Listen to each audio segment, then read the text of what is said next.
دا یو روز سوال کړی دی چې په روژه کې سنت اعمال کم یو دي او دا ډېر یو نیم رور یا خور داسې سوال وکړي د هغوی خو دا مطلب وي چې موږ مختصر سوال وکړو خو د هغې جواب صحیح جواب به ډېر اوږد دي موږ به د دې جواب داسې وکړو چې خبره به راټوله کړو په روژه کې سنت اعمال ډېر دي او سنت کارونه یو څو به ترې ذکر کړو یو دا دی چې روژتي انسان به د خپلې ژبې حفاظت کوي او که چېرته څوک ورته کنځلې کوي یا ورسره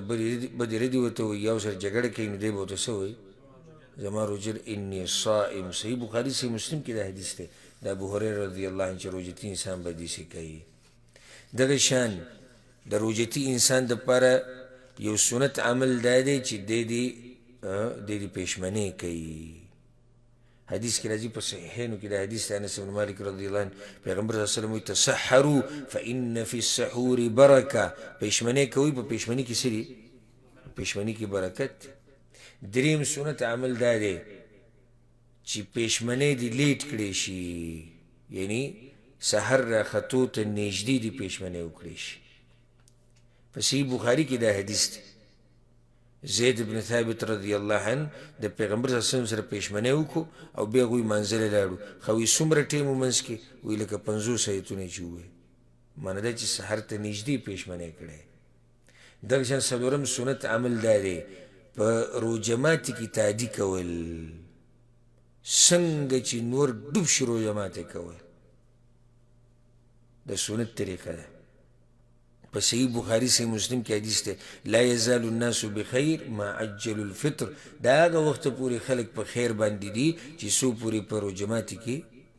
تعدي کوي او وختي کوي وختي او تعدي دواړو مطلب دی یعنی اولني وخت کې کوي او دا بدعات دی چې ګورې دا 2 منټه لیټ کول او 3 منټه لیټ کول او پېشمنۍ د وخت نه مخکې کول او روژه د وخت نه مخکې بندول دا ټول بدعات او خرافات دي پېشمنۍ به لیټ کې سحر ته به نږدې کې او روژه ماتې به په اولني وخت کې کې څنګه چې نور ډوب شو بس روژه ماتې به کې د سنت طریقه دغه شان سنت طریقه دا ده چې روژه ماتې کې تازه کجورو باندې روژه ماته کړی شي که تازه نه وي بیا دې په عامو کجورو که هغه نه وي نو بیا دې په اوبو باندې په سنن د امام ابو داود کې دا روایت شتي چې پیغمبر صلی الله علیه وسلم په تازه کجورو روژه ماتوله